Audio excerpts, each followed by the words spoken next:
wayi kubera iki wemeye ko bino biba? Ariko Imana yitwa Imana. Imana yitwa Imana izi byose, izi byose.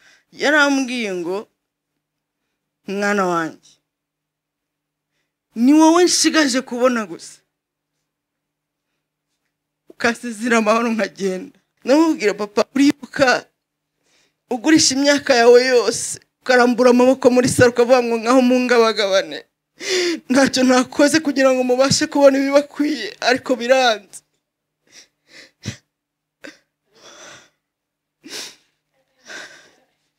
Ndamubwira ni papa, uribuka ugurisha igare ukajya kuri komine n'amaguru,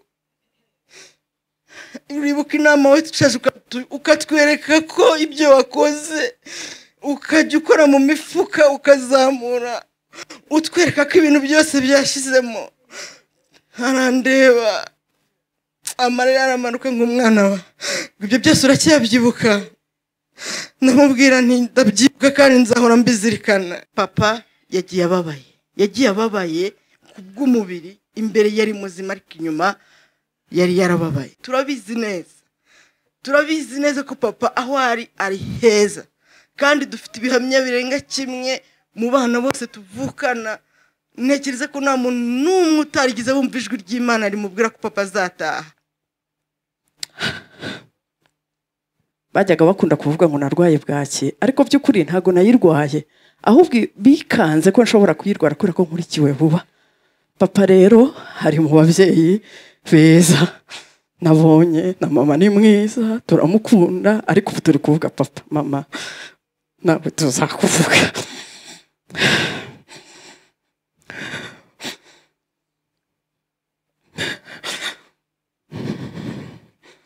Papa hari mu bagabo b'intwari, nabonye ubutwari bwe ndi umwana. Icyo gihe papa yajyaga ajya mu gikoni agateka, abagabo bakeya bajya mu gikoni bagatekera abana babo. Papa yaradutekeraga. Icyo gihe rero ku mwihariko wanjye, kubera icyo kibazo bikangaga ko gishobora kuba, yanyitayeho cyane. Hari ibyo nibuka yankoreye. Papa yajyaga ajya mu Rwanza bakabaga inka ahahagaze, buriya amaraso y'inka afite agishyushye, afite intungamubiri agira, akayazana akayengana na soya, akadutekera ibintu sinzi nawe arabyitaga tofi nawe arabyitaga gute. Donc yakundaga kunkorera ibiryo bimeze gutyo. Yaranyandikiye ndamubaza, ndamubwira nti muze rero ushobora gukira, ibyo turabyizera ko Imana ishobora kugukiza, ntariko hari n'ikindi gishoboka, ntushobora no gutaha, nibyo bintu urabizi? Ati ndabizi cyane, muganga yarabimbwiye, ati abana banjye murabimbwira, ati kandi ikintu cyashimishije gituma numva nishimye, yarambwiye ati aho hantu mu ijuru hari umubyeyi mwiza, nabuzwa n'iki gusanga umubyeyi mwiza unkunda. Ndamubwira nti ntabwo ufite, ati habe na bukeya, ati umunsi azashaka azaza njyane nditeguye. We yarazi neza ko ibyaha agomba kubivamo kugira ngo akomeze abe umunyabwenge. Iryo ni ibanga yari afite, yari yibitseho. Ijambo ry'Imana yakundaga kumbwira, twaganira nkavuga nti papa bite ijambo ry'Imana bite, akambwira ngo kubaha Uwiteka nibwo bwenge, kandi kuva mu byaha niko kujijuka. Haleluya. N'ubu mu burwayi twazaga kumusura ukabona amwenyura, bikamunanira nyine kuko tashoboraga guhumeka, agira atya akandika. Ahangaha haragomba kuba hari ibitabo, amakaye menshi yanditse pe, menshi cyane, kuko mwaganiraga yandika aguhereza gusoma, akandika akaguhereza ugasoma ukagera gute, mbese mukaganira nkaho ashobora kuvuga. Imana yane nkuko yikunze koko, isange mwicarane n'impamuko. Rero papa yatubereye intwari, kumuvuga ntabwo twabirangiza. Papa yatubereye intwari, yatubereye umubyeyi mwiza, yatubereye umunyarukundo. Buri wese afite page, hari amabaruwa menshi dufite tuzagenda dushyira muri kadire abazabishobora. donc dufite ibintu byinshi yagiye aduha kandi biryoshye. umukora ahamagara uwumva ijwi rye wese niyitabe. Tunezerwe twishime tuyihimbaze kuko ubukwe bw'umwana w'intama busohoye, umugeni we akaba yiteguye.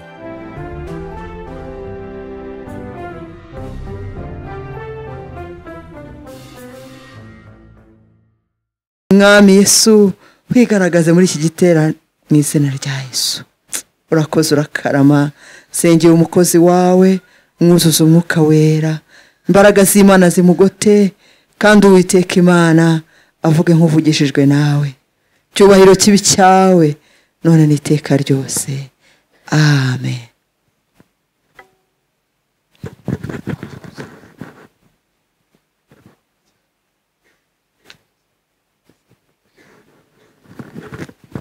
Arakoze cyane Mama Dive kuba yize imbaraga n'ubutwari gusenga, kudusengera twese. Imana imumugishe. Kambibwire nitwa Pastor Mutangana Yohani Placide. Ndi umuyobozi cyangwa ndi umushumba wa ADPR hano Save. Hanyuma kuri umugoroba mu bisanzwe mu muco bari umugoroba ukomeye, ariko none mpindukiye umuco wa Gikristo, bihinduka igitaramo cyo kubwizanya cyangwa se cyo kubwirana amagambo yo guhumurizanya. Yesu ashimwe rero. Ntago byoroshye, ariko reka mbanze mbabwire ngo nimukomere. Ntago byoroshye ku mubiri, kandi twese tuvuka ku babyeyi, ariko kandi nanone dufite Yesu. Ubwo Yesu yapfuye kubera twe akanazuka, biduhesha imbaraga n'ibyiringiro byo kumva ko uyu mubyeyi bakundukiza Yonatani nukuri ubugingo bwe buri ku Mana. Yesu ashimwe cyane. Tugize ibyo byiringiro, imitima yacu irakomera kandi tugakomezanya.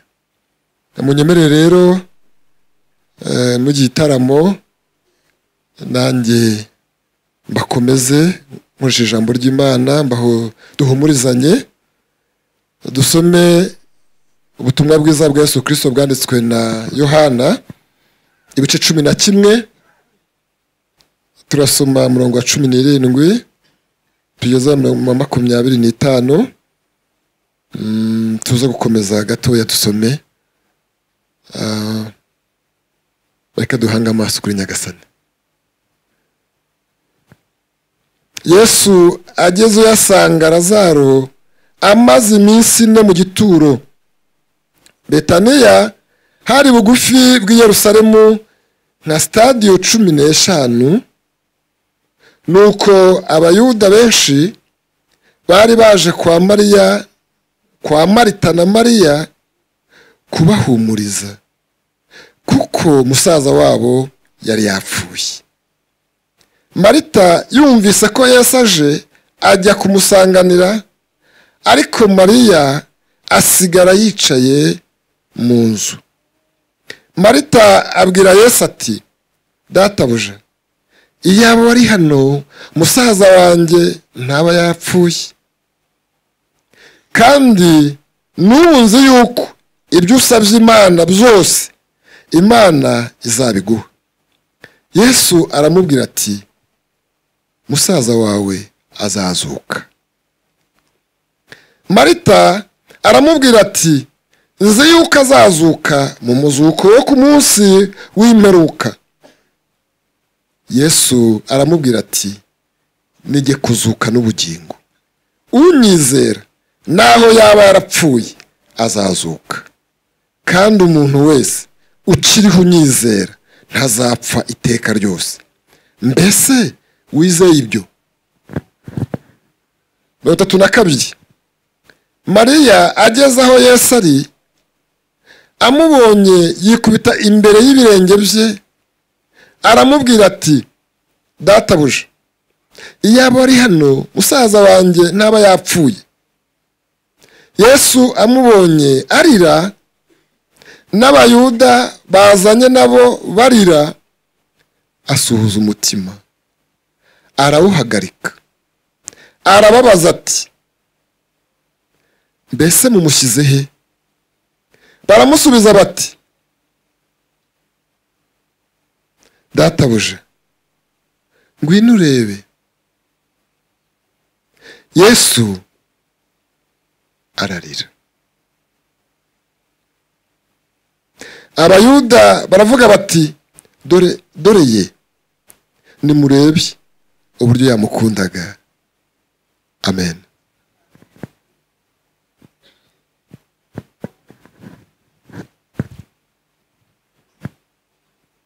Bose bati na Yesu ararize.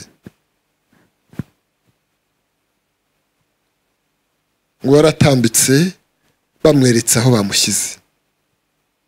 Abandi bari kuvuga ngo oya mwigisha iyo haba mbere ntabwo aba yapfuye. Niko tubitekereza nk'abantu. Umuryango Yesu ntiyarahari. Yesu azi ko urupfu rugomba kubaho, ariko yatubereye irembo. Nubwo tubabara, nubwo turira, ariko yatubereye irembo. Ariko kandi nanone yarapfuye, atubera irembo ryo gupfa, akatubera n'iryo kuzuka. Yesu ashimwe cyane. Atubera n'iryo kuzuka. Hanyuma aha turaza kuhasanga amagambo neza wagira ngo ni mu muco wa Kinyarwanda. Abayahudi tujya gusa nkaho twasangiraga umuco. Muri iki cyumweru cyose gishize hari abashije kugera hano,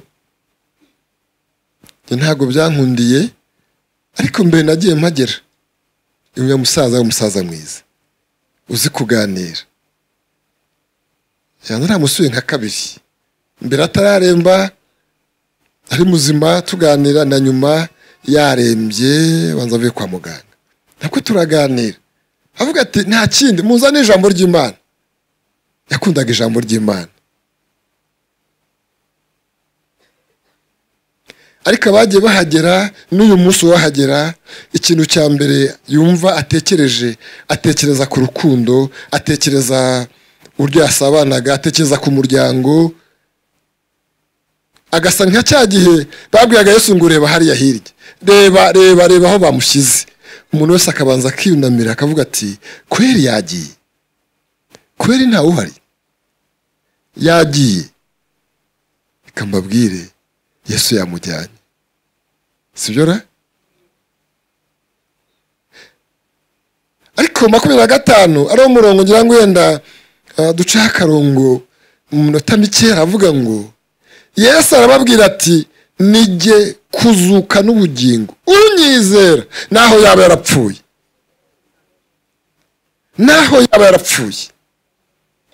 azagira gute? Azabaho. Niba twizeye ayo magambo, hepfo yavuze ngo kandi umuntu wese uriho unyizera ntazapfa iteka ryose. Arabaza ngo mbese ibyo murizeye ibyo? Umuntu uzera Yesu Kristo nubwo yaba yarapfuye azazuka. Ariko nitwirengagize ngo napfa cya gihe yatuvuyemo hari ibyo utazibagirwa. Ndibuka mbere twajya tuvuga ngo bitewe n'ubumenyi buke cyangwa no kubyumva amarangamutima, tukavuga ngo ntago ntukarire ntubabare. Ariko reka mbaho urugero rumwe, uburyo duteye, uburyo tutazi, ariko duteye mu buryo bw'Imana muri kamere yaturemanye. nabuze umuvandimwe twakurikiranaga yarazize impanuka nuko nari umupasitori ndavuga ngo rwose ndikomeza ndababwira nti nimukomere tujya kuri morgue ndababwira nti nuko rero nimukomere noneho ndikomeza numva rwose ndakomeye ariko twinjiye muri morgue numva imbaraga zirashize numva ziragenda zishira ndavuga nti sibije gute mu izina rya Yesu ngo ninjire mu muryango ntangira gukata hirya gakeya ndavuga nti sinzi ibyo ari byo bwari ubwa mbere ariko ndavuga ntoya reka nishyiremo ubutware nk'umupastori nk'umuntu mukuru ndi buhumuriza abandi rero hataba ikibazo narikomeje nongera isuzamo ubutware ndanasenga ndagenda ndegera ariko sinkamenye uko duteye hari imbere niho muntu sibyo ra hari imbere harimo umuntu utari uyu nguyu tujya mu modoka fata rwose ndikomeza turagenda tugeze hariya kuri kaminuza umanuka jya hasi hari uzamuka itumba numva nanone ndongera mbitekerezaho ariko kweri yagiye yitabye Imana yapfuye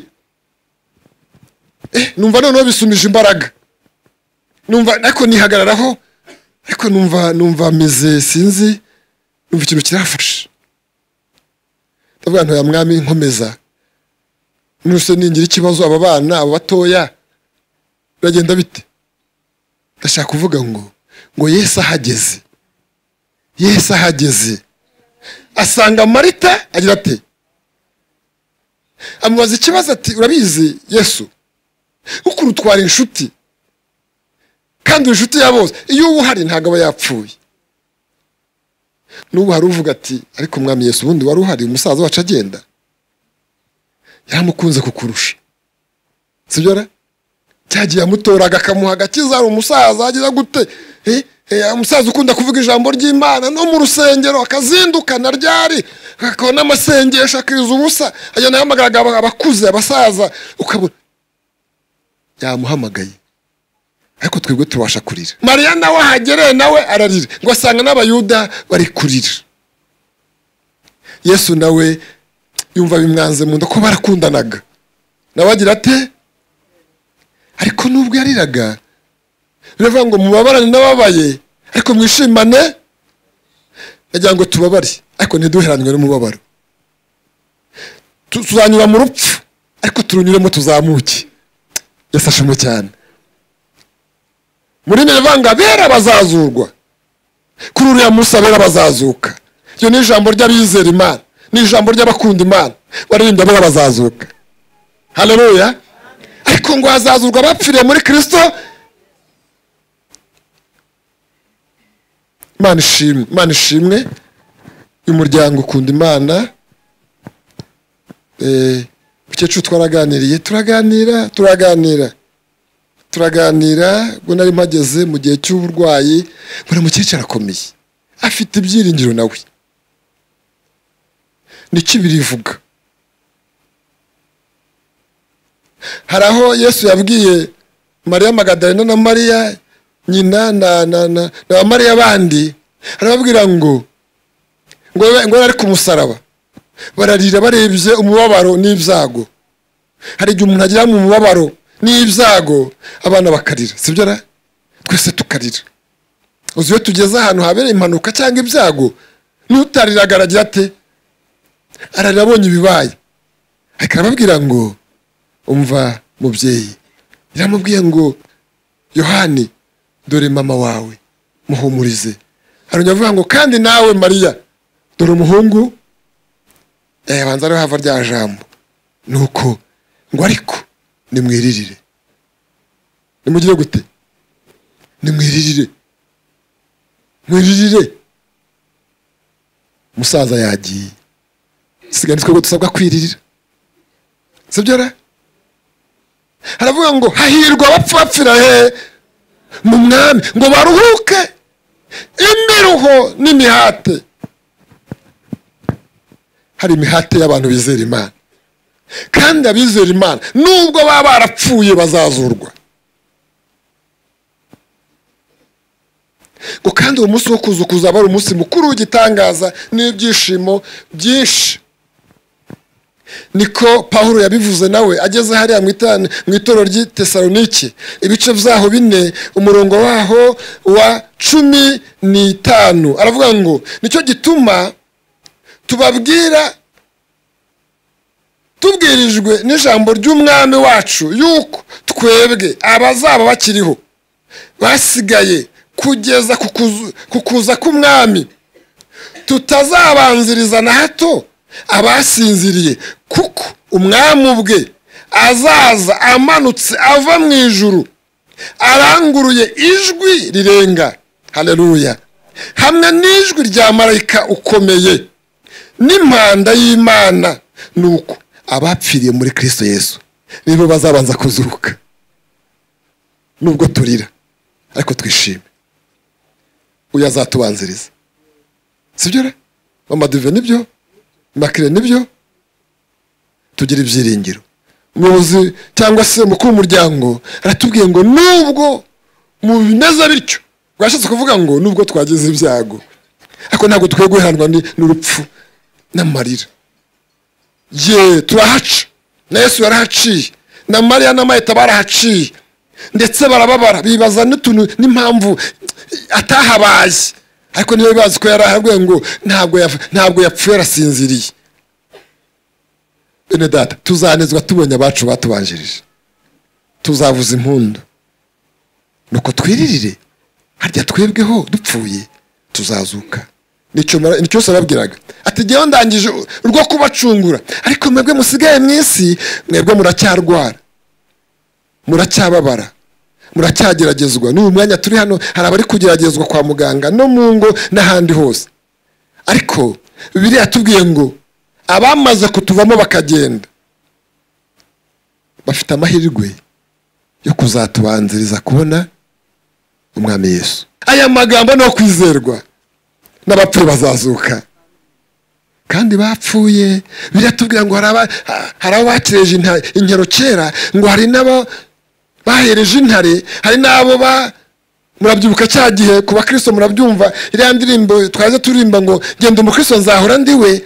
Hari abatubanjirije ngo ariko abo bose bafite amahirwe niwe ya mbere, ariko aravuga ngo none ngo natwe bazaba bakiriho tuzahindurwa. Ariko Imana ishimwe cyane, nubwo ubabaye ariko mbwira mugenzi wawe ngo humura, natwe tuzahindurwa.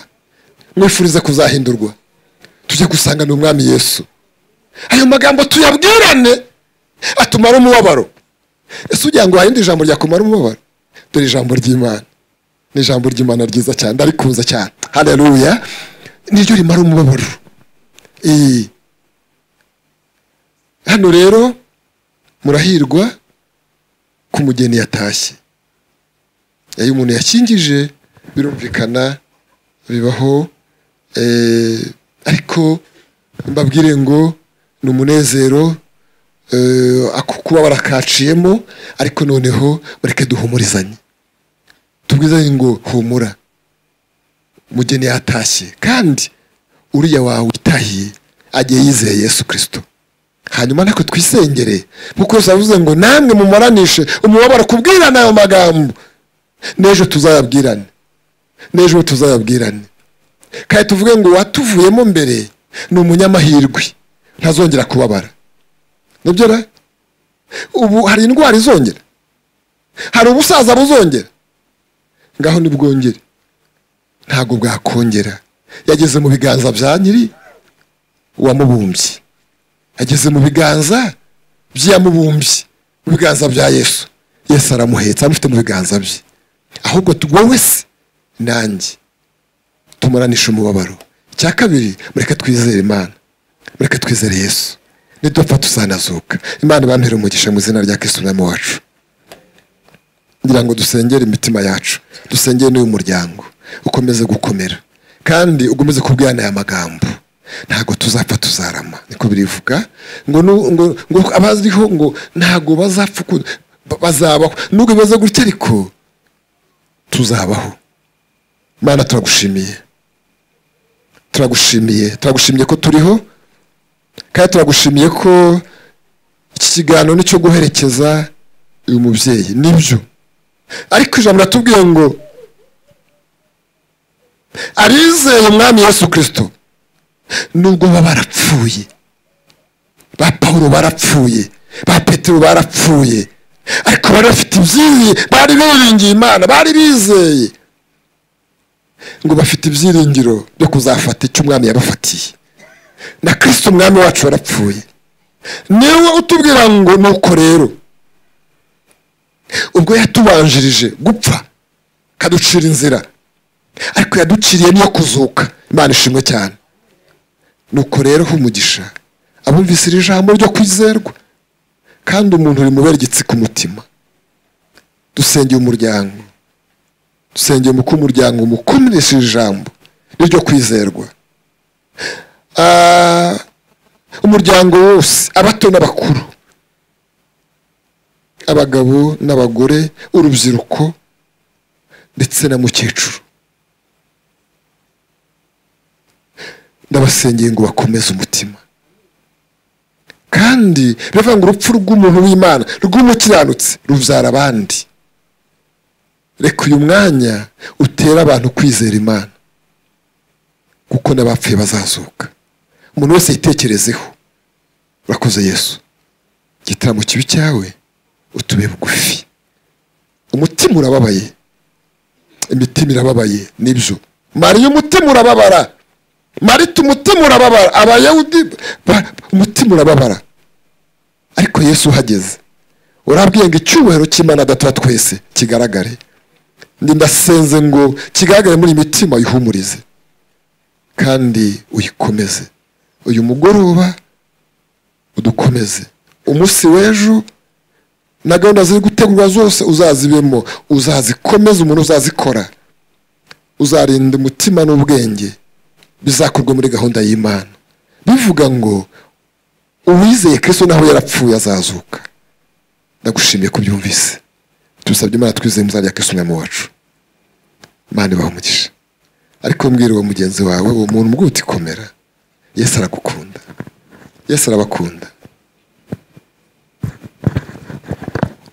Reka dushimire Imana, kandi ntacyo bitwaye. Imana niyo gushimwa muri byose. Amena, amena.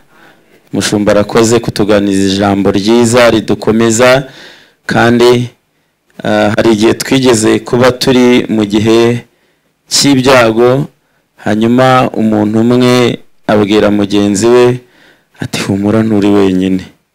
Hanyuma ubwira umuntu muri kumwe, umubwira uti nawe humura nturi wenyine.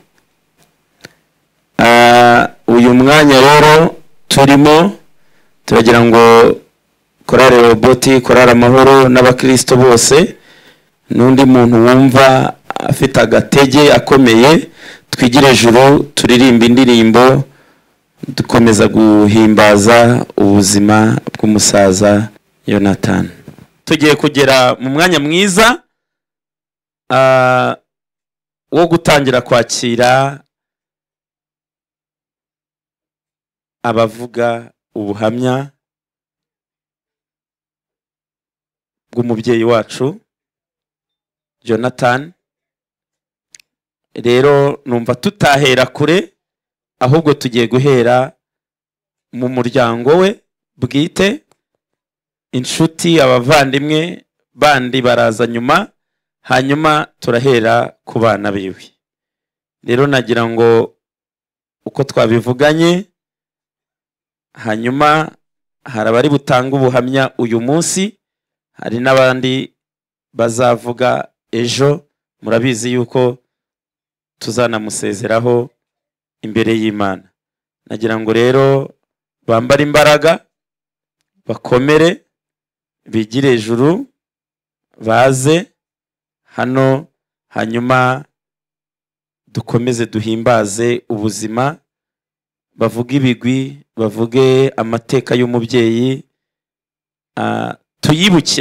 tuyibukiranye n'abato bari hano bayamenye. Rero mumfashe bigire hino, muraza gushyigikirana, nimuza gushaka murakora 200 nibibaza kuba ngombwa, ugiye kuvuga arajya ajyamo hagati.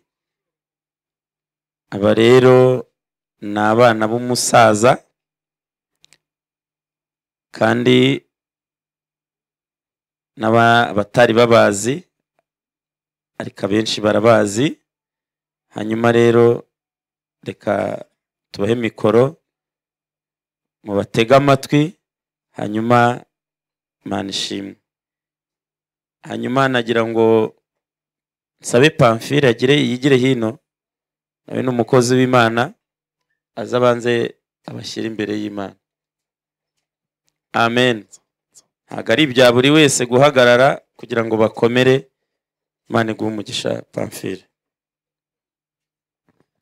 Turagushimiye Mana, urera urakiranuka kandi wereye ibihe byose. Wera ku wa mbere, ukera ku wa kabiri, urera ku wa gatatu, urera ku wa kane, urera ku wa gatanu, urera ku wa gatandatu, urera no ku cyumweru. Urera abantu bari mu birori, basaba, bakwa, bashyingira. Uri n'Imana yera, abantu bari ku kiriyo barira, ndetse urera n'abantu bageze ku irimbi bari gukingura. Gushimira urukundo rukomeye wadukunze, ukaturutisha ibyo waremye byose, kiruta ibyo byose ukaduha Yesu kugira ngo adupfire twongere twungwe n'Imana. Ndagushimiye kuko uduteranyije. Ijambo ryawe ratubwira ngo urupfu rw'abakunzi bawe ni rwiza, kandi mu bintu Umwuka Wera anezererwa, anezezwa no gupfa k'umukiranutsi, kuko avuga ngo ye baruhuke kuko imirimo yabo igiye bakurikiye. Tugushimiye kuko muzehe wamwishyiriye, kandi tugushimiye ko wakomeje imitima y'umuryango. Dutaramye, tutarira, tutaboroga, kuko ijambo ryawe ritubwira ngo nitunababara ntitubabare nk'abandi batagira ibyiringiro.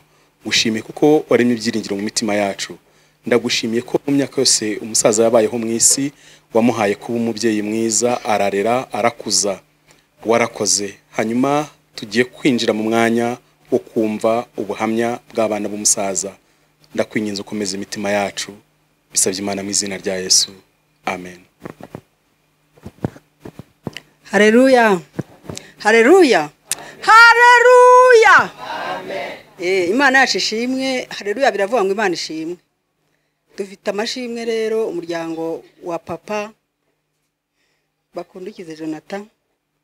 Dufite amashimwe kuko umugeni yatashye, Imana yamwakiriye. Ntabwo dufite umubabaro, twararize umusaza arwaye, twararize cyane, ariko ubu dufite amashimwe ko Imana yamwakiriye. Rero ndumva nta magambo menshi mvuga aka mwanya, reka mpe bene data bavuge barumuna banjye, ariko Imana ishimwe. Ndabahumurije namwe muhumurirwe kuko umubyeyi wacu yaratashye. Ntabwo umubyeyi wacu hari undi mubabaro azongera kugira, yaratashye, Imana yaramwakiriye, ibihamya turabifite. Imana yacu yahabwa icyubahiro. Mwiriwe. Dushimye Imana muri uyu mugoroba. Nitwa Nyabuhoro Marguerite, mu mbyaro za Yonatasi Bakundukize, ndi imbyaro ye ya gatanu. Rero turishimye muri uyu mugoroba, dushimiye Imana, kandi namwe turabashimiye cyane kuko mwaje kudushyigikira. Imana ibaha umugisha. Rero ku bijyanye na papa, twamukundaga cyane, ariko byimazeyo we yadukundaga ku buryo bugaragara. Rero dushimiye Imana kuko yamwishyiriye. Njyewe najyaga nkunda kuza hano ku cyumweru, Makurata niwe wamurumurwaje cyane, nanjye nkumva ku cyumweru numvaga ntasiba ntaje kureba ukuntu papa ameze ngo nze muganirize. Rero njyewe ku bwanjye kubw'umwihariko ndishimye cyane, banakimbwira ko ashizemo umwuka, naravuze ngo Imana ishimwe. nari mfite ibihamya byinshi kuri muzehe kuko inshuro nyinshi narazaga tukaganira. Hari ijambo rikomeye cyane mwibukiraho, ijambo ry'Imana yakundaga kumbwira. Twaganira nkavuga nti papa bite ijambo ry'Imana bite, akambwira ngo kubaha Uwiteka nibwo bwenge kandi kuva mu byaha niko kujijuka. Haleluya. Rero iryo jambo ryagiye rinyubaka, nkatekereza nti kubaha Uwiteka nibwo bwenge. Abantu bajya bagira ubwenge bwinshi, ariko iyo wongeyeho kubaha Uwiteka ugira ubwenge bwinshi. Iryo ni ijambo papa yakundaga kutubwira. Kandi kuva mu byaha ngo niko kujijuka, ni ukuvuga ngo we yarazi neza ko ibyaha agomba kubivamo kugira ngo akomeze abe umunyabwenge. Iryo ni ibanga yari afite, yari yibitseho. Rero naje kumusura rimwe numva umutima uri mu mpata, ndabana ariko muzehe ko yababajwe cyane, ubu buzima bukaba bumurya. Nshaka ngira amatsiko menshi yo kumva ukuntu atekereza ku burwayi bwe. Ibyo turabifite mu nyandiko yaranyandikiye. Ndamubaza ndamubwira nti muzehe rero ushobora gukira. Ibyo turabyizera ko Imana ishobora kugukiza. Ariko hari n'ikindi gishoboka, ntushobora no gutaha. Nibyo bintu urabizi? Ati ndabizi cyane, muganga yarabimbwiye, ati abana banjye murabimbwira, ati kandi ikintu cyashimishije gituma numva nishimye, yarambwiye ati aho hantu mu ijuru hari umubyeyi mwiza. Nabuzwa n'iki gusanga umubyeyi mwiza unkunda? Icyo kintu numva kiranyubatse. Ndamubwira nti ntabwo bufite. Ati habe na bukeya, ati umunsi azashaka azaza njyane, nditeguye. Rero icyo kintu cyaranshimishije. Muri iki cyumweru yatashyemo ku wa gatatu narongeye ndagaruka, noneho ngiye kumukorera isuku. Ndamubwira nti muzehe ni witeguye, ni uzi ko utashye? Ndamubwira nti ngewe naraye ndose n'inzozi, nti dore twari twakenyeye twishimye tunezerewe, nimbona twaguherekeje. Nti rero papa nubwo twagukundaga cyane, ariko hari undi mugabo ugukunze birenze, kuko nabonaga igihe cye kirimo cyegereza. Arambwira ati rwose, ati akajya ntungira urutoki kuko imbaraga zari zashize, akanyereka ko rwose nta kibazo afite cyo kugenda. Amen. Ubwo rero hari ku wa gatatu, ataha ku wa gatandatu nimugoroba. Ibyo rero byaranshimishije. Ndavuga nti nta kibazo, ubwo umubyeyi wacu agiye yiteguye, numva biranshimishije, numva nta kibazo, numva afite imbaraga. Kandi na n'uyu munsi ndacyafite imbaraga. Nizeye ko papa wanjye nanjye ngomba guharana nkakoresha uko nshoboye, nkava mu byaha kuko nibwo bwenge, nkajijuka, ubundi nkazamusanga mu bwami bwo mu ijuru. Murakoze cyane, Imana ibahe umugisha. Niriwe abandi muraho. Ntabwo biri bunyorohere gutera haleluya, ariko ntagaruko ntashima Imana. Ndabizi ko ariyo gushimwa mu bihe byose, ariko abakuru baba ari bakuru nyine hari icyo baturusha. Ariko mu byubahiro byayo nishimwe, yakoze ibyo yagombaga gukora. Hanyuma nitwa Nyandwi Agata, ndi imbyaro ya karindwi ya papa na mama. Ndabaha kubuhamyaho gato ko ndumva ari cyo kiduhagaritse aha ngaha. Nanjye rero hari icyo navuga kuri papa.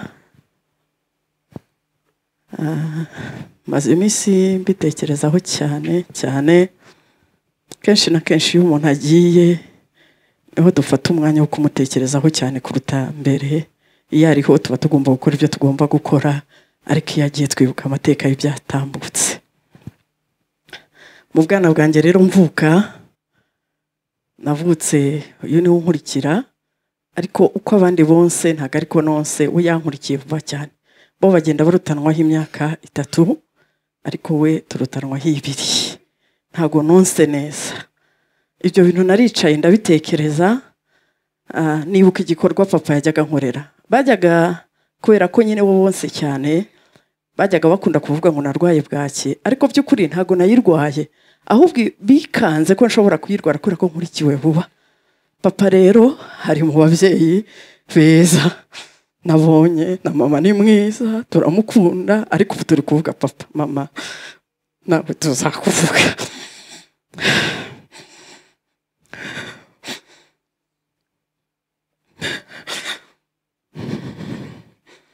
Papa ari mu bagabo b'intwari, nabonye ubutwari bwe ndi umwana. Icyo gihe papa yajyaga ajya mu gikoni agateka. Abagabo bakeya bajya mu gikoni bagatekera abana babo. Papa yaradutekeraga. Icyo gihe rero ku mwihariko wanjye, kubera icyo kibazo bikangaga ko gishobora kuba, yanyitayeho cyane. Hari ibyo nibuka yankoreye. Papa yajyaga ajya mu Rwanza bakabaga inka ahahagaze. Buriya amaraso y'inka afite agishyushye, afite intungamubiri agira, akayazana akayengana na soya akadutekera ibintu sinzi nawe arabyitaga tofi nawe arabyitaga gute. Donc yakundaga kunkorera ibiryo bimeze gutyo kugira ngo ntazasubira inyuma, wenda arekipere ya mashereka ntonse wa mwaka natakaje wo konka. Uretse n'ibyo papa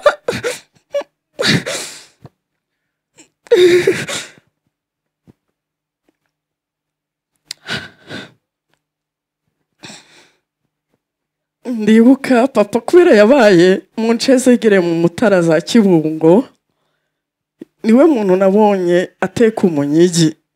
Yajyaga dutekera umunyigi akajya mu gikoni wenyine, kenshi na kenshi akaba yaduhamagara tukaba turi iruhande rwe tukamufasha tukamuhereza, ariko niwe wenyine witekeraga ibiryo akatugaburira.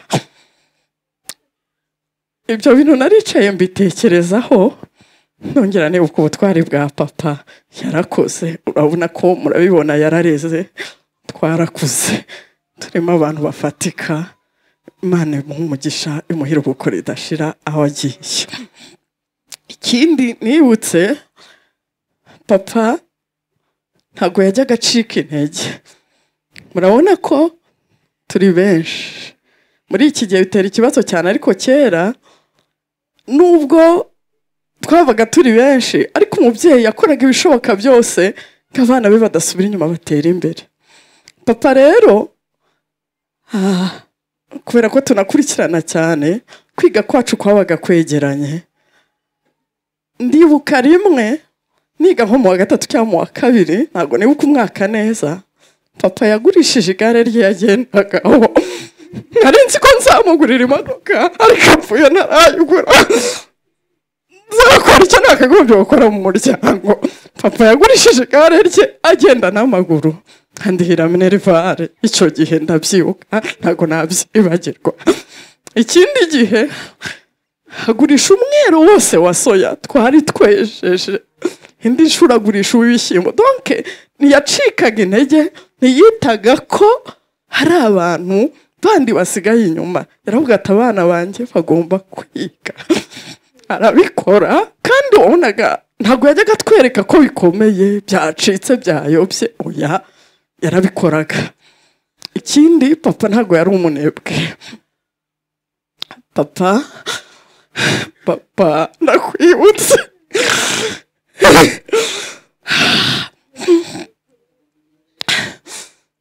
papa wacu yakoreye leta, koraga ku murenge, yaba yaruhutse kwa gatandatu cyangwa se ikindi minsi papa akajya guhinga, agahinga inyanya. Donc ntiyajyaga yicara, yarebaga nyine abana bamushagaye aho ngaho akavuga ati byanga bikunda bagomba gukura bakagera ahantu bagera. Imana imuhe uruhuko ridashira, yarakoze. Hanyuma wenda mu butoya mpiniye aho ngaho,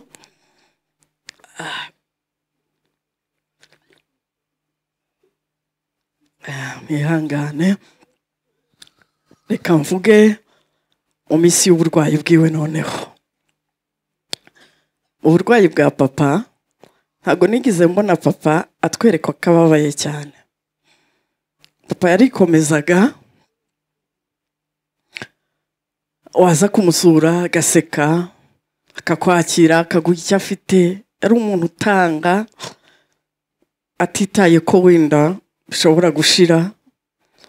ndibuka Imana ibaha umugisha kuva nakubaka urugo ntabwo ndarya ibishyimbo nahashye i Kigali ukonje hano tube duke tube twinshi baraduha bakaduha imifuka papa atimuha abana mama atimuha abana bakaduha sindagura ibishyimbo pe ibyo bishyimbo nakuye hano urumva si uko yeza byinshi birenze ahubwo muri we akunda abana be akunda abantu yakundaga abantu reka mvuge yakundaga ko sinagiye hari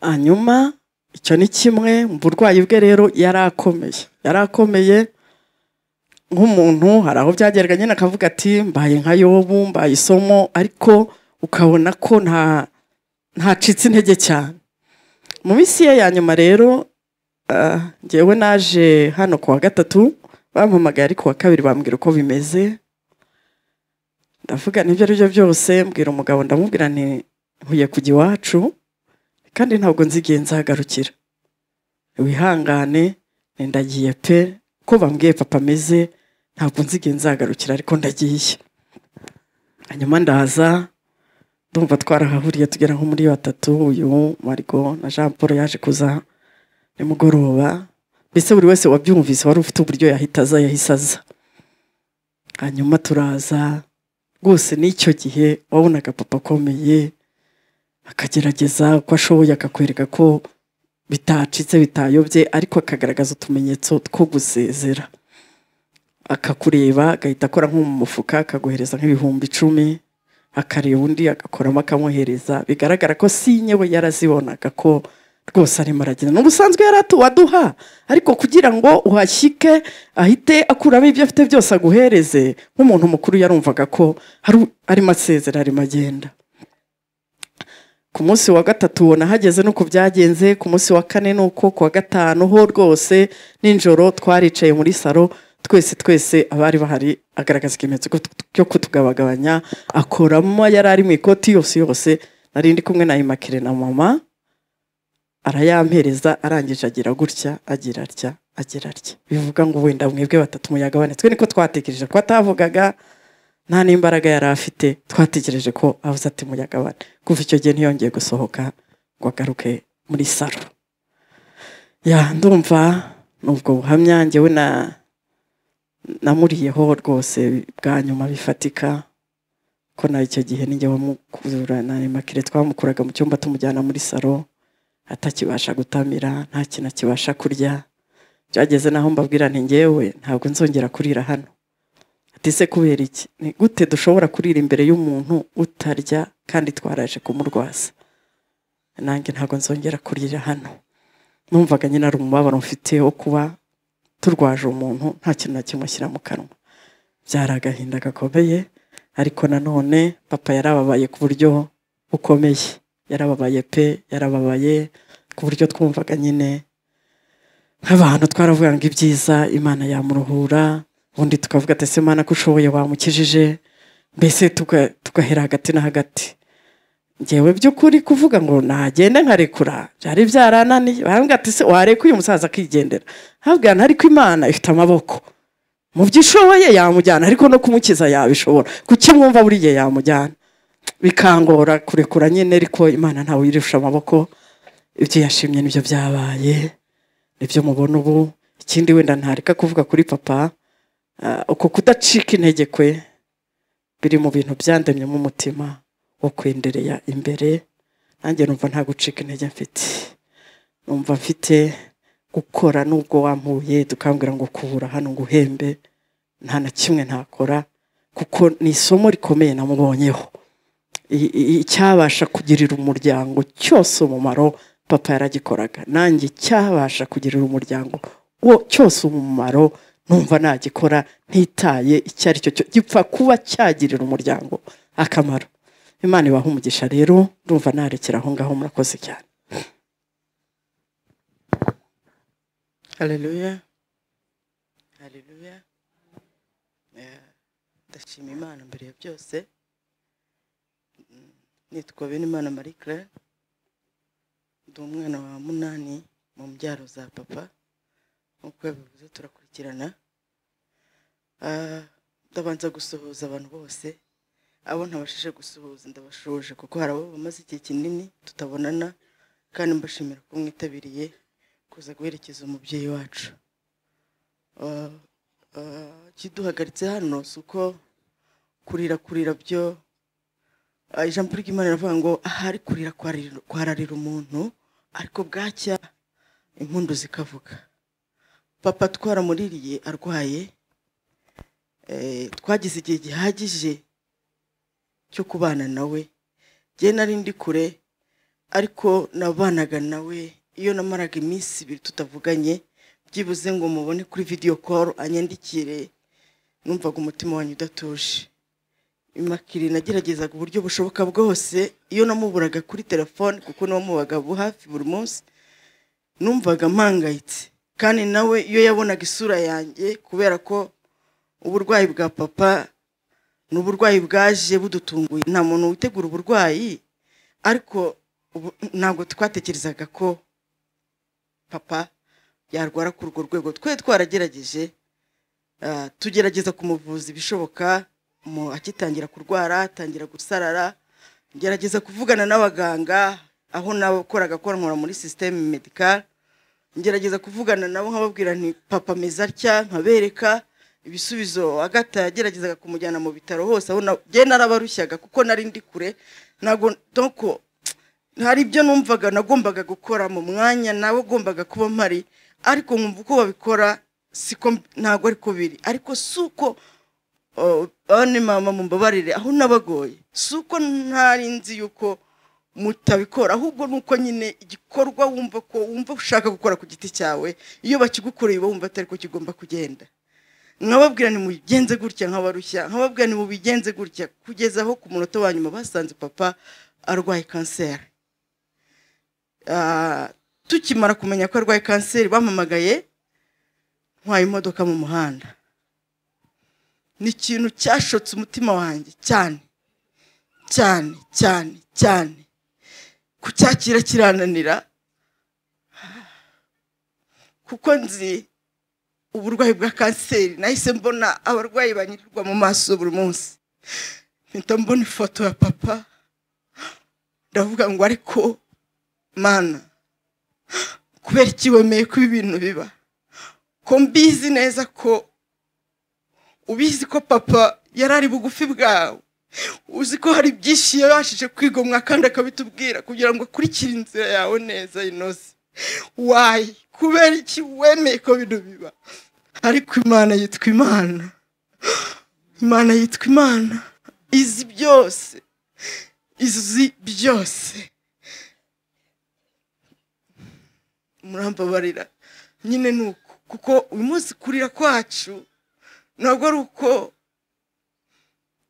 ari uko tugize agahinda ngo duheranwe agahinda k'umuntu wacu yagiye habi. Turabizi neza ko papa aho ari heza, kandi dufite ibihamya birenga kimwe mu bana bose tuvukana. Ntekereza ko nta muntu n'umwe utarigize wumva ijwi ry'Imana rimubwira ko papa azataha. Papa nagerageje kuvugana na mukuru we, bakoze inama uwo munsi bamubwira ko bagiye kumushyiramo ibyo bita tumeur. Mvugana na mukuru we, ararwaye nawe ni mukuru oncle Joseph, yarabizi ko yarazinwa ntambara narwanye cyane. Arambwira ngo mwana wanjye komera, turi kumwe, papa yicaye hano. Icyo gihe papa yari yatunaniye yanze kuba mushyiramo tumeur, ariko arambwira ati gerageza wowe wenda kuko kumva birakunda. Ngerageza kubishoboka, nongera gushimira abavandimwe tubana hanze. Hari umubyara wanjye w'umudokiteri witwa Damascene wo kwa tante Domitire, yabaye intwari kugira ngo papa yemere kuba mushyiramo iriya tumeur. Donc hari imbaraga abantu bose bakoresheje. Ni ukuvuga ngo papa yagiye ababaye kubw'umubiri, imbere yari muzima ariko inyuma yari yarababaye. Kubw'uburwayi bwe rero nicyo kintu navuga ko cyabaye igikomere. Navuga kuri giriko nanone kirongera kiromoka. Yarambwiye ngo mwana wanjye ni wowe nshigaje kubona gusa ukasezera amahoro nkagenda. Mu kwa kabiri nari ndi mu Rwanda, nari naje iryo jambo niryo ryatumye ntega indege nkora ibishoboka byose nza kureba papa. Twagiranye umwanya wo kuganira, namuvanye mu rugo ruguru muzana hano turicarana, twicara muri salo ndafunga. Papa ndamwibutsa, ndamubwira papa turagukunda, umuryango wawe uragukunda, abavandimwe bawe baragukunda, special abana bawe wabyaye mu nda. Tuzakora ibishoboka byose ariko byibuze turebe ko hari icyakoreka. Arambwira ngo baganga byara ngo bambwiye ko bitazakunda. Ndamubwira ngo tuzakora ibishoboka byose. Icyo mpamya ko nuko papa ntacyo tutakoze nakimenye. Ntekereza nawe yageze akavuga ngo mwana wanjye mugerageze muruhuke, murananiwe. Twakoresheje ibishoboka byose, twatanze amafaranga, dutanga imbaraga, abandi manasarameneka kugira ngo bareke ko papa ubuzima bwe bwagaruka. Umutwara wanjye yakoze kadire mu nzu mu cyumba. Padiri Deni arabizi, icyo gihe yakomeretse ari kwirukanka mu burwayi bwe, afite amaraso mu ntoki, amaraso ava mu mutwe. Ejo bundi arambwira ngo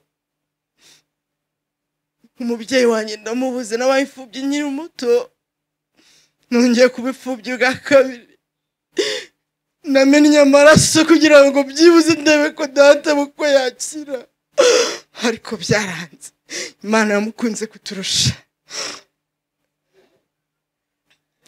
Papa namwicaje hano mu nzu, ndamubwira papa ntago twebwe ibyo dukora tubikora kubera ko ari uko dufite ubushobozi bwinshi, ahubwo turabikora kugira ngo ineza yawe watugiriye. Namubwira papa agatari ibyo yavuze, nge narabimubwiye, namubwiye n'umunwa twicaranye.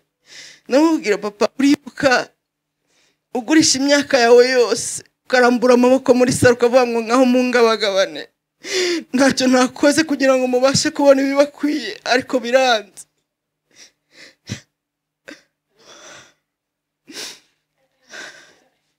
Ndamubwira ni papa uribuka ugurisha igare ukajya kuri komine n'amaguru, uribuka inama we tucaje ukatwereka ko ibyo wakoze, ukajya ukora mu mifuka ukazamura, utwereka ko ibintu byose byashizemo. Arandeba amarira aramanuka nk'umwana wa, ibyo byose uracyabyibuka? Ndamubwira nti ndabyibuka kandi nzahora mbizirikana. Ntabwo ari ukuvuga ko abavandimwe bandi batagiye bakora support barakoze, ariko burya intambwe ya mbere itera umubyeyi wakubyaye, abandi nabo bakabona feedback, bakaza inyuma bakurikiye. So izo ni imbuto papa yagiye yera. Papa agiye yarasigaye akunda gusenga cyane. Ikindi yambwiye twishaye hano, ndareba abavandimwe be papa yabakundaga cyane. Yarambwiye ngo muzankundire abavandimwe, muzankundire bashiki banjye, kandi tuzabakunda. Iryo ni ijambo ryamuvuye mu kanwa twicaye hano mu burwayi bwe. Papa yakundaga abavandimwe be cyane. Ndibuka undi munsi umwe papa yakundaga kujya i Butare n'amaguru, hari umuvandimwe yajyaga agemurira. Turamubwira papa navuye i Kigali ndaza. Ndamubwira papa ukwiye kuruhuka, igare riza gukubita muri kaburimbo, ukwiye kuruhuka. Hari abasore, hari abana batoya bashobora kubikora. Kandi arambwira ngo agahanga kanjye kazagwa mu muhanda kubera murumuna wanjye. Nicyo ni ikimenyetso papa yadusigiye kitwereka ko tugomba kuba abanyarukundo. Niba umuntu yemera ko ibyo bintu biba kandi si uko twebwe, n'abandi ntekereza ko hari imbuto nyinshi. Umunsi umwe mbwira umutware wanjye ndamubwira ngo niki dushobora gukorera papa kugira ngo byibuze atazagira ikintu azagenda aregreta mu buzima bwe. Abavandimwe bamwe bashobora kuba barabisetse ariko genda bikoze nk'igikorwa nabonaga ko ndamubwira ngo genda ufate amafaranga menshi atigize atunga uyafate uyamuhe byibuze icyo kintu cyo ntazakigireho igikomere. Ariko yarayatanze agenda yaha abakene agenda yaha abantu.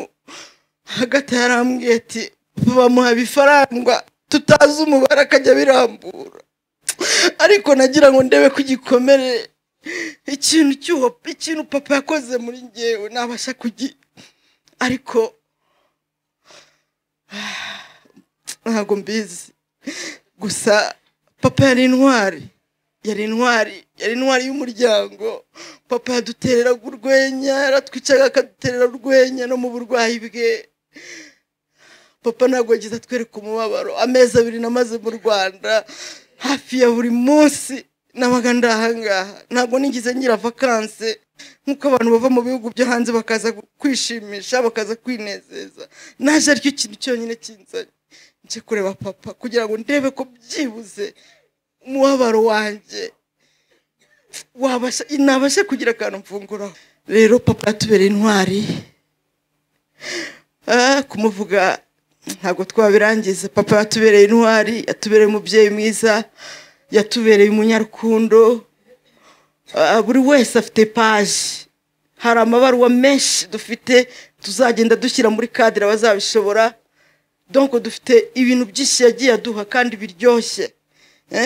Aho afata abakweme nk'abana be yagiye adukorera ibintu byinshi kandi mu burwayi bwe yabonye uburyohe. Ariko papa umugisha wawe waturaze. Ntekereza ko Uwiteka azadufashe bizahererekane no ku bana bacu no ku mirya no ku nshuti ndetse n'abaturanyi bumve ko tubakunda kubera urukundo papa yaturaze. Amazina yitwa Sedagari Karori. Yonatasi twakoranaga umurimo w'Imana kandi yari umuntu ukundana cyane. Nari minisitiri w'abakuze akaba anyungirije akabatugira inama akaba umujyanama akaba n'umwanditsi. Twari dufatanije rero ubuyobozi tugafatanya gusenga. Twahamagara mu byiciro by'abakuze akaba arahari akatwigisha ijambo ry'Imana. Nta wundi iyo twateranaga nta wundi batumaga ko yadusomera ijambo ry'Imana. Tugatumiza umushumba tukabana muri ayo masengesho. Si ibyo gusa kandi abarwayi muri abo bakuze tukabasura. Yazaga kunkura mu rugo ati wa muntu bantu bameze gutya na gutya tujye kubasura. No muntu wagiraga urukundo cyane. Cyantangaje cyane nari ndwaye kandi nawe yararwaye kundusha. Yagiye kuzana imiti Save abwira umunyonzi amukatisha mu Rwanza. Umunyonzi agiye kumuzana hano aramuhakanira ati komeza. Aza kunsura kandi wari warundushije uburwayi abwira umunyonzi ati nahangaha ati hagarara. Abantu bari mu mazuna bari muri saro bogosha barahaguruka baza kureba bati uriyo musaza ko tuzi ko yarembye se ageze hano gute. Arababwira ati narinje gusura mugenzi wanjye.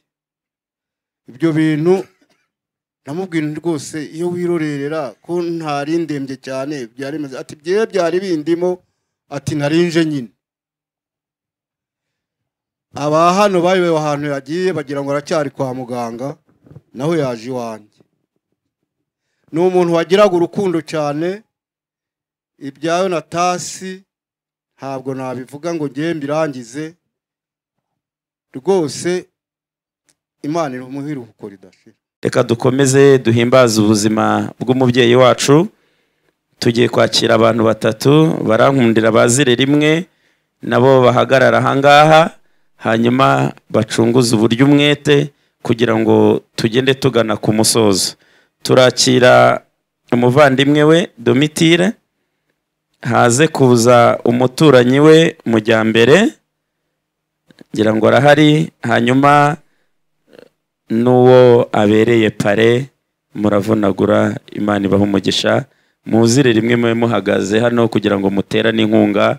Kuvuga ubuzima nka buriya biragoye uri wenyine, n'abandi baze babe bari hafi ye. Katwakira umubyeyi.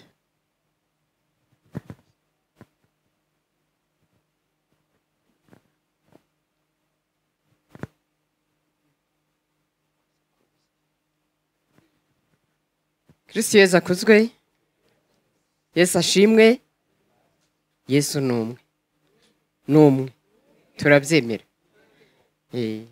Nitwa rero nk'uko bababwiye, nitwa Mariya Domitire, aho umwana wa Stefano Segifini. Aha turi mu muryango wo kwa Stefano. Yonatasi yari umuvandimwe wanjye, nubwo bampamagaye mfite abandi bavandimwe bari hano, hariho bashobora kuba batabazi. Ndagira ngo bahaguruke babanze babasuhuze. Hari umukecuru uri hano, we ntashobora kuva aho ari cyane.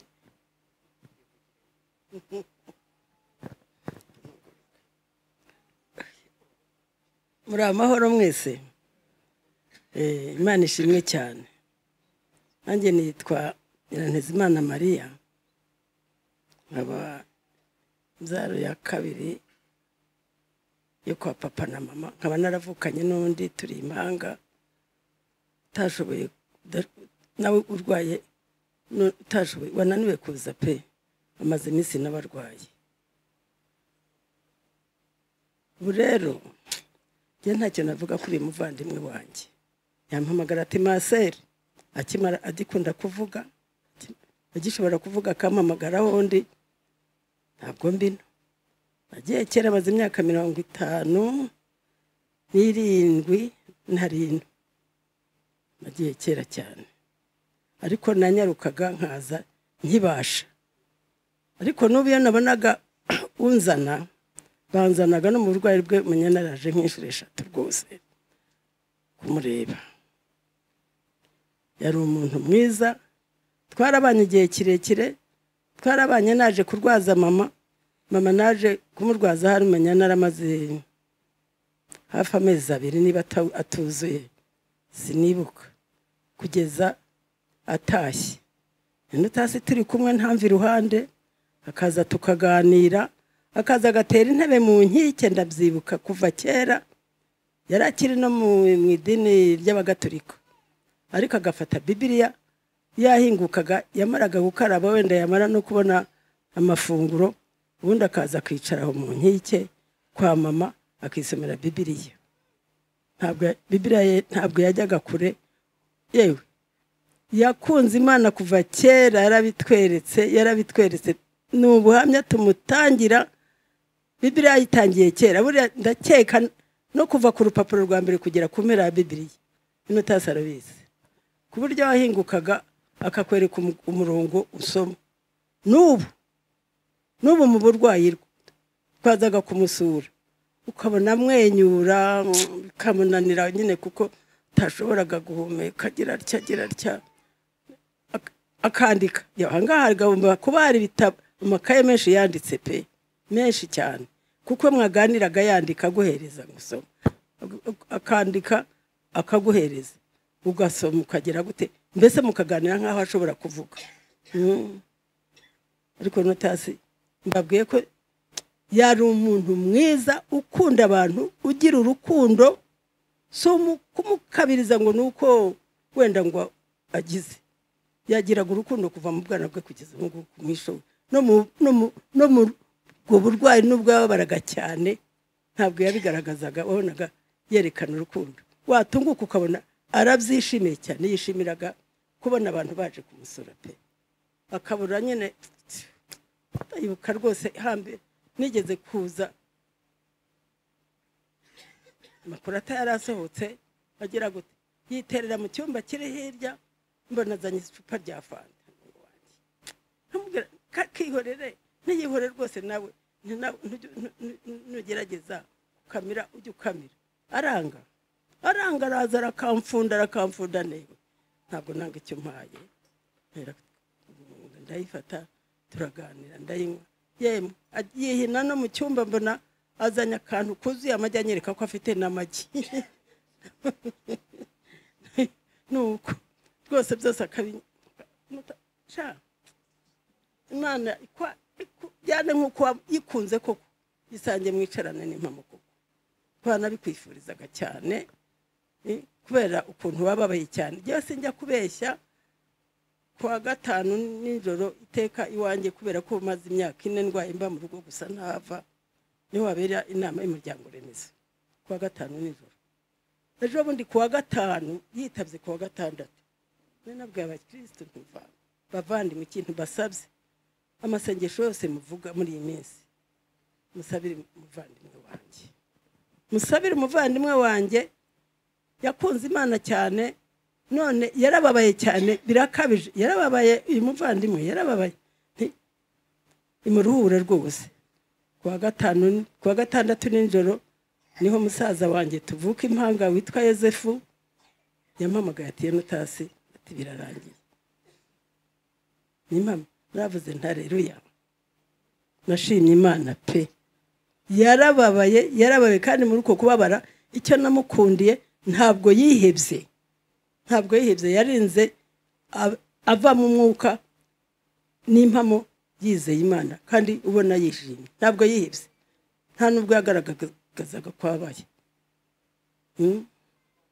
ubwo rero nta kindi nakurikizaho umuvandimwe atubere umuvandimwe mwiza yaradukunze na n'ubu yagize akidukunda natwe tuzakomeza tumukunde kandi yagiye kudutegurira twizere ko ngo ari wategura natwe imyanya yacu tuzicaramo twegeranye ubundi abana ari n'umukecuru we Imana ibakomeze kandi bihangane bakomere nkuko nawe yihanganye mwihangane Imana irahari arakoze mukuru wanjye Mariya nagira ngo namuhaje ijambo mubona abavandimwe bacu hariya hari undi musaza Padiri Sekamana Doni wakurikiraga Yonatasi nawe nabasuhuze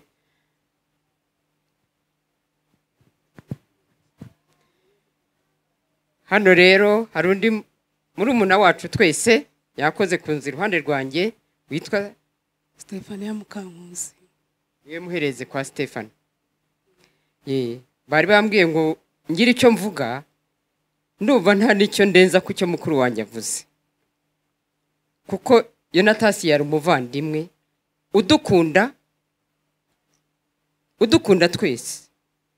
twese wakundaga umuryango wakundaga abaturanyi wabereye urugero mu baturanyi pe yari umuturanyi mwiza ku banyakiruhura hano dutuye hitwa ikiruhura batari bahazi yari umuturanyi mwiza mu baturanyi niyo mpamvu watumiye na Mujyambere iyo yari mu nshuti ze z'ikiruhura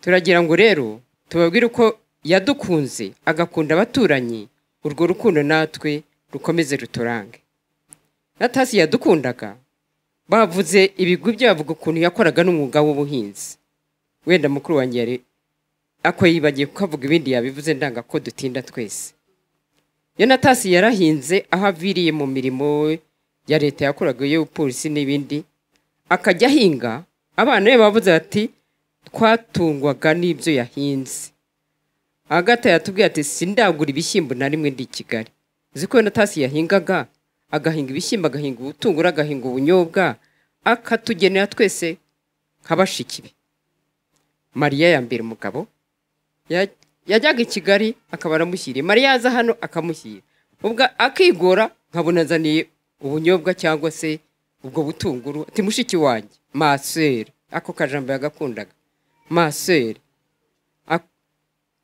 dore hahandi nahinze ku Rusenyi. Nubwo arasigaye ku gicumbi cya papa ntiyigeze yibagirwa ko iyo sambu ari iy'umuryango. Yaribwiraga utwo ahinze akatuzaniraho. Ubuntu yagiraga Imana ikomeze ubumugirire. Ubwo nivuze mvuga Mariya ariko na Stefani yarahari, ubwo azi icyo nawe yamumariye. Ikindi kintu abana be bavuze, yagiraga urukundo rw'abavandimwe, twongeye tubisubiremo. Yagenze ku igare inshuro nyinshi dushyigikira umuvandimwe wacu wari mu bihe bikomeye, Padiri Sekamana, n'ubu atazabyibagirwa. Yonatasi yagenze ku igare cyane ku buryo abantu bose baza ngo uriya musaza ugenda ku igare none ati nishaka rizangushe. N'abana be barivuze, ariko ngomba gukora icyo ngomba gukora cyose kugira ngo umuvandimwe azave hariya adatabagaye. Turamushimira urwo rukundo rwo kwitanga. Turamushimira. Kristo Yesu akozwe. Turishimye cyane, dushimijwe nuko umusaza wacu yitaye, akaba atashye ari umuntu wakundaga Imana, akaba atashye ari umuntu waduhaye urugero rwiza. Ibintu yakoze ni yari indashyikirwa. Ni ukuri mu minsi yashize, mu bihe byashize nararwaye, ibintu yankoreye ni byinshi cyane. Biza umuhanda wa Save hariya, aza yihuta aze kundeba, n'igare buri gihe, cyuya ku zuba, mu gitondo nimugoroba. Rwose ibintu yankoreye Imana nagenda ibimuhembere kuko yarabikoreye. Agahora nahoraga mubonamo papa. Iyo namubonaga atungutse numvaga nanjye nishimye rwose bikomeye. None mu ndwara ye byageze igihe tureba dusanga tugomba no kumusabira kwitahira, kubera ko ububabare yari afite twabonaga buturenze. Nko kuwa gatanu naje hano, ariko namaze kumubona nari maze iminsi ntagera, nari maze nk'ibyumweru 2 kuko nanjye nari ndwaye. Ariko nyaho mpagereye ndamwitegereza, abafite abana bazahabwa batisimu, abuzukuru banjye 2. Ariko naje kumureba nti sinzi ko naye batisimu y'aba bana tuzayijyamo twishimye, kandi koko niko byagenze. Naratashye mbwiraho mu rugo nti murabizi n'umusaza nti ari none ari ejo ndabona nta muntu urimo, ko namurebye numva ndamuhebye. Musezeraho mbona ko ibyo byarangiye nyine, ariko ku Mana yarahari kuko yarwaranye ibyiringiro, yarwaranye ubutwari, mbega yarikomezaga. Imana ni imwiruko ridashira. Yo muturanye mujyambira gihe cyababwira, arahagarira abaturage ba Kiruhura, abaturanyi beza babanye nawe, babanye imyaka myinshi. No muri ubu minsi yose uko naje hano muri iyi minsi ya nyuma, mujyambere n'umugore we narababonye kubera bari bamukomeyeho. Murakoze mujyambere. Murakoze. Kristo Yesu akuzwe. Ubundi Yonatansi Imana imuheruko ridashira kuko imufate neza, yari umuntu mwiza cyane. Yonatansi twarabanye imyaka myinshi kuva ndi umwana ari mukuru wanjye kugeza n'ubu. Nta gihe rero nigeze mbona ampemukira tuvugana ribi, nta na rimwe. None rero Imana Nyagasani mwakire imuhe amahoro, kuko yaranarwaye ngeza n'igihe ntinya kuza kumureba yirwariye. Ngira ubwoba nkaza, ese ni gutyo umeze? Nuko akanyandikira tukavugana dutyo. Nta kundi Yonatansi twabanye dutyo kugeza na n'ubu. Imana imwakire mbayo. Murakoze kandi. Isashimwe. Nitwa Kubwimana Yozefu, nangiye nababaye ku muvandimwe Yonatansi. Nabaye hano igihe kirekire, ndi umwana mu rugo iwabo, mpamaze imyaka 10. Umuco n'uburere nabyigiye muri umuryango,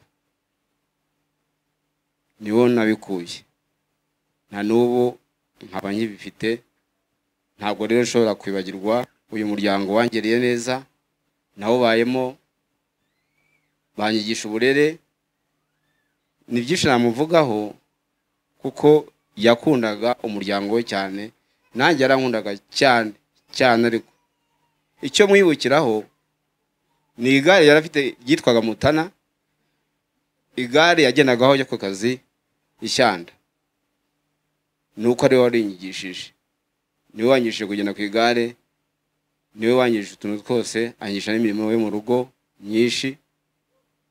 Mbi wabo akambwira ati jya unkundira ababyeyi, jya unkundira abavandimwe, jya unkundira abana,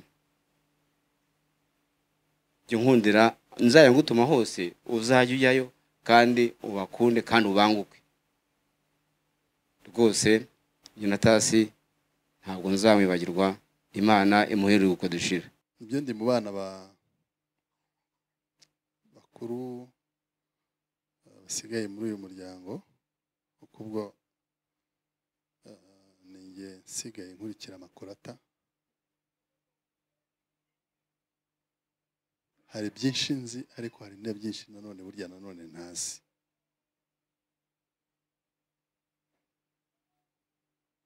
Njye nagize igihe kinini cyuko ntakunze kuboneka hano cyane, nibire mu mirimo hirya no hino ndi mu kazi. Papa ntabwo ndi bumuvugeho uyu munsi cyane, we hari umwihariko we nagiye bavuga, gusa icyo bavuze bati yatubyaye turi abana benshi. Ntabwo twari benshi, twari abana 10. Urumva ko irangamuntu yari itaruzura.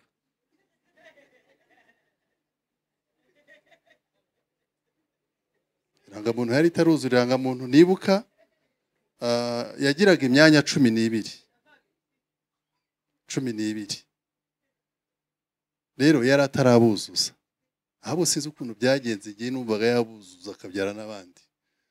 Impamvu mbivuga, papa yarazi kutwitangira. Hanyuma mu byo nibuka kutwitangira, ariko yari afite n'abamushyigikiye.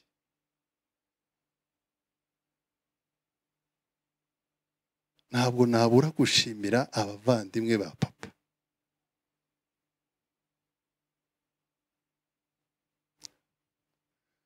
Burya nuvuga umuntu ujya umuvuga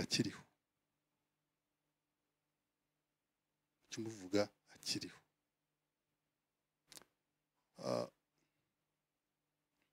reka mfate uyu mwanya mbashimire abavandimwe ba papa bose. Ndabazi, abariho ndetse n'abitabye Imana. Ubu uyu nguyu yabaye uwa gatatu witabye Imana. Umukuru wo mu rugo kwa sogokuru yitabye Imana umwaka ushize, twaramuherekeje. Bo ubwabo bashobora kwicara bakavuga ati twagiye tumarirana gutya, ibintu bimeze gutya na gutya, ariko reka nshimire ababyeyi b'ababyeyi bacu, kuko